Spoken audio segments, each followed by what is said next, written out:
এটা হ'ল আমাৰ এই আন্দোলনত জড়িত যিসকল সশস্ত্ৰ সংগ্ৰাম কৰা সদস্য আছিল NDBৰ কৰ্মীসকল তেখেতসকলৰ এগেইনষ্টত যিবোৰ কেছ দায়েৰ কৰা হৈছিল সেইখিনি কেছ উইথড্ৰ কৰাৰ বিষয়টো থাকি গ'ল সেইখিনি NDBৰ সদস্য আৰু লগতে তেওঁলোকৰ সমৰ্থক যিসকল শ্বহীদ হ'ল তেওঁলোকৰ কাৰণে তেওঁলোকৰ পৰিয়ালবিলাকক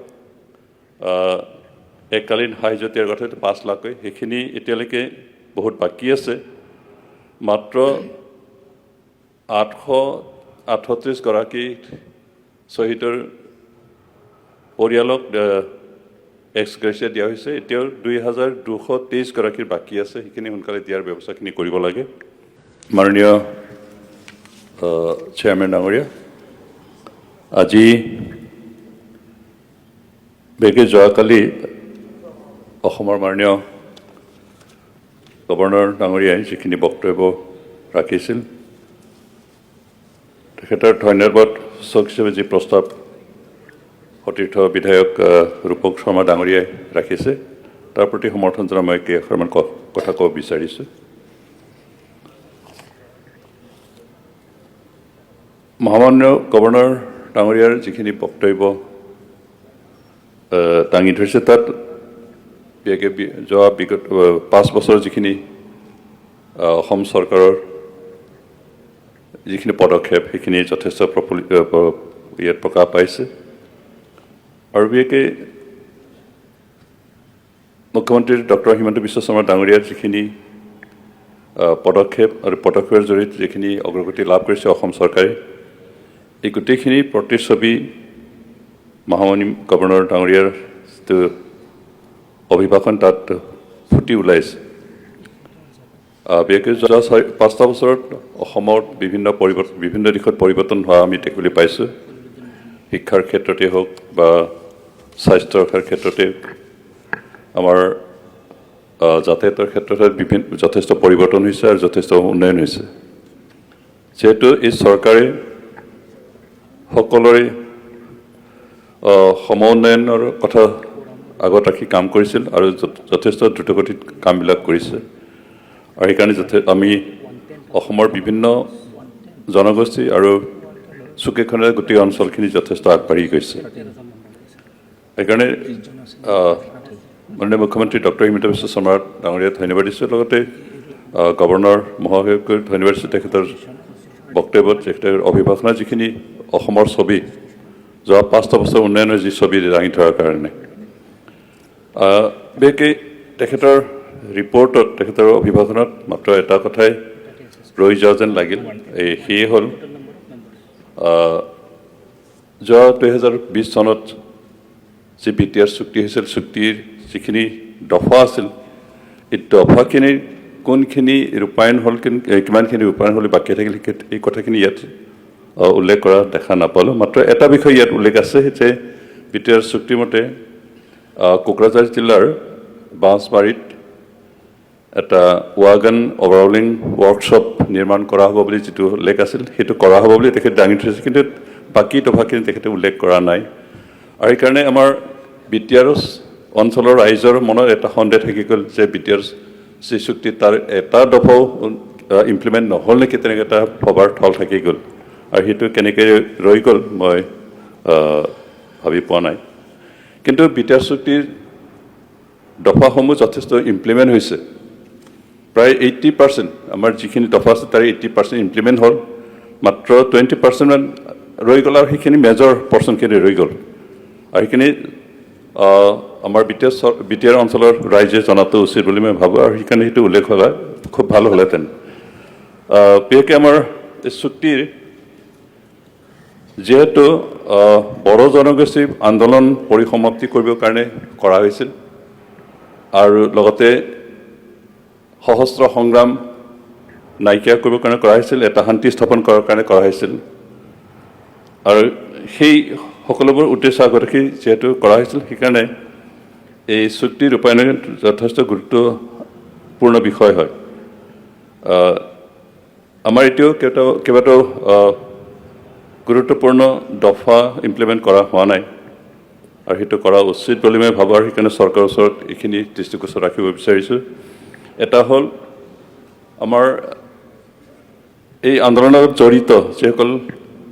সশস্ত্ৰ সংগ্ৰাম কৰা সদস্য আছিল NDBৰ কৰ্মীসকল তেখেতসকলৰ এগেইনষ্টে যিবোৰ কেছ দায়েৰ কৰা হৈছিল সেইখিনি কেছ উইথড্ৰ কৰাৰ বিষয়টো থাকি গ'ল আমাৰ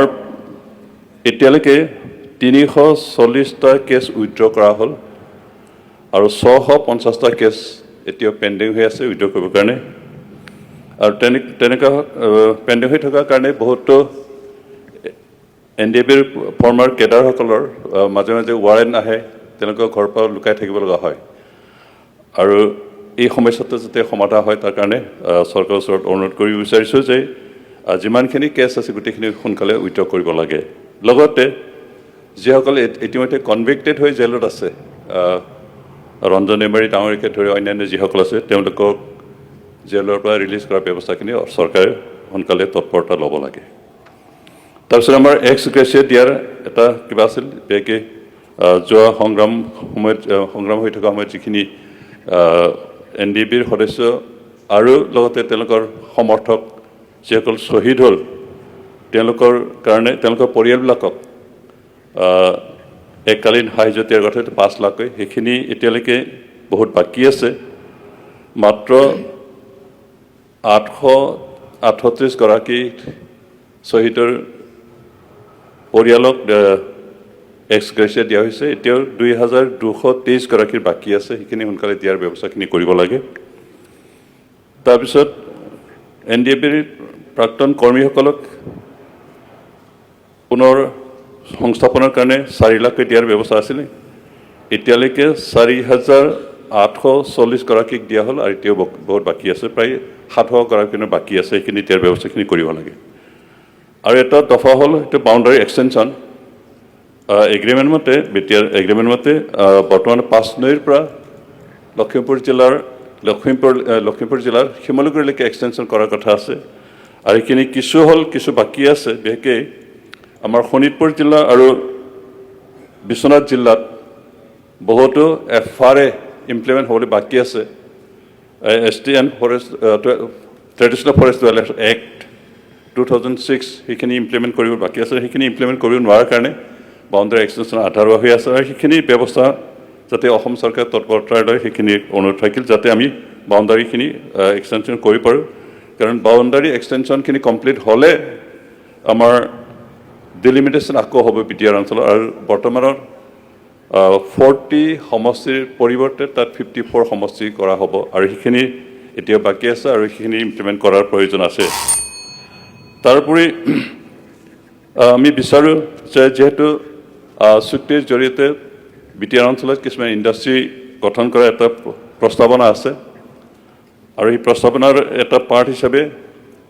কোকৰাঝাৰ জিলাৰ বাছবাৰীত যে ৱাগন অভাৰঅলিং ৱৰ্কশ্বপ গঠন কৰাৰ সিদ্ধান্ত আছে সেইটো ইমপ্লিমেণ্ট হ'ব লাগে লগতে চুক্তিত আৰু এটা দফা আছিলে সেইটো হ'ল বিটিআৰ অঞ্চলত এটা ইণ্ডাষ্ট্ৰিয়েল পলিচি গঠন কৰিব লাগে আৰু ইয়াত অসম চৰকাৰ আৰু ভাৰত চৰকাৰে লগতে কাউন্সিল চৰকাৰৰ লগত লগ লাগি এই পলিচি গঠন কৰিব লাগে এইখিনি এতিয়ালৈকে কৰি দিয়া হোৱা নাই আৰু এইখিনি কৰাটো আমি বিচাৰোঁ তাৰপিছত আৰু এটা কিবা এটা হ'ল যে বিটিআৰ চুক্তিতে আমি বড়ো কছাৰী ৱেলফেয়াৰ কাউন্সিল পাইছিলোঁ বিশেষকৈ বিটিআৰ অঞ্চলৰ বাহিৰত থকা যিখিনি বড়ো সেইখিনিক লৈ এটা অট'নমাছ কাউন্সিল কৰা হৈছিল এতিয়া সেই কাউন্সিল গঠন কৰা হ'ল কিন্তু তাতে এতিয়ালৈকে সমষ্টি গঠন কৰা হোৱা নাই ফলত নিৰ্বাচন পাতিব পৰা নাই আৰু সেইখিনি ব্যৱস্থা অতি সোনকালে কৰিব লাগে সেইখিনি ডিমাণ্ড ৰাখিছোঁ আৰু 1 মিনিটমান সময় বিচাৰিছোঁ মাননীয় সভাপতি মহোদয় তাৰপিছত আমাৰ বিটিআৰ অঞ্চলৰ যিটো জনসংখ্যা সেই অনুসৰি আমাৰ যিটো বছৰি SOPটিৰ বাজেট ধৰা সেইটো খুব কম হয় বিগত বছৰলৈকে যোৱা বছৰ আমি বিটিআৰ অঞ্চলৰ উন্নয়নৰ কাৰণে যিটো বাজেট ধৰা হৈছিল প্ৰায় 1100 ক্ৰ'ৰ পাইছিলোঁ 1100 ক্ৰ'ৰ পাইছিলোঁ তাৰ আগৰ বছৰলৈকে প্ৰায় 800 ক্ৰ'ৰ পাইছিলে কিন্তু এইখিনি আমাৰ যথেষ্ট কম হয় যেটা আমি 35 লাখ আমাৰ পপুলেশ্যন আছে আৰু এইখিনি যিখিনি বাজেটীয়া সেইখিনি অকল GADৰ কাৰণে এমপ্লয়িজ দৰমহাৰ কাৰণে যথেষ্ট হয় তাৰ বাদে উন্নয়নৰ কাম কৰিব পৰা নাযায় ইনফ্ৰাষ্ট্ৰাকচাৰ কাম কৰিব পৰা নাযায় সেইকাৰণে আমি বিচাৰোঁ অন্তত BTRৰ যিটো ইয়াৰলি বাজেট SOPTৰ নামত দিয়া হয় সেইটো অন্তত মিনিমাম 2000 crore ইয়াৰলি দিলে আমাৰ কাৰণে যথেষ্ট কামত আহিব আৰু এইখিনি অনুৰোধ আহিছে আমাৰ অসম চৰকাৰে যদি এইখিনি মনত ৰাখে লগতে আৰু এটা বিষয় দাঙি ধৰিব বিচাৰিছোঁ যে আমাৰ BTR অঞ্চলত যোৱা 5টা বছৰ আমি UPPL চৰকাৰ থাকোঁতে এটা হিচাপ কৰিছিল যে BTR অঞ্চলত যিমান ৰাস্তা আছে যিমান দলং আছে গোটেইখিনি বনাবৰ কাৰণে আমাক প্ৰায় 4000 crore পইচা দৰকাৰ হয় আৰু এইখিনি একেবাৰতে ইমপ্লিমেণ্ট কৰাটো সম্ভৱপৰ নহয় সেইকাৰণে অন্তত অহা বছৰৰ পৰা অহা ফাইনেন্সিয়েল ইয়াৰৰ পৰা এটা 5-year প্লেনিং যদি BTR অঞ্চলৰ ইনফ্ৰাষ্ট্ৰাকচাৰ ডেভেলপমেণ্টৰ কাৰণে ধৰা হয় আৰু এইখিনি ব্যৱস্থা চিন্তা চৰ্চা কৰি অসম চৰকাৰে সিদ্ধান্ত ল'লে তাৰ কাৰণে অনুৰোধ জনাই আমাৰ মাননীয় গভৰ্ণৰ ডাঙৰীয়া যি প্ৰস্তাৱনা তাৰ প্ৰতি সমৰ্থন জনাই যি প্ৰস্তাৱ সতীৰ্থ বিধায়ক ডাঙৰী হিচাপে তাৰ সমৰ্থনত এইখিনি বক্তব্য ৰাখিলোঁ ধন্যবাদ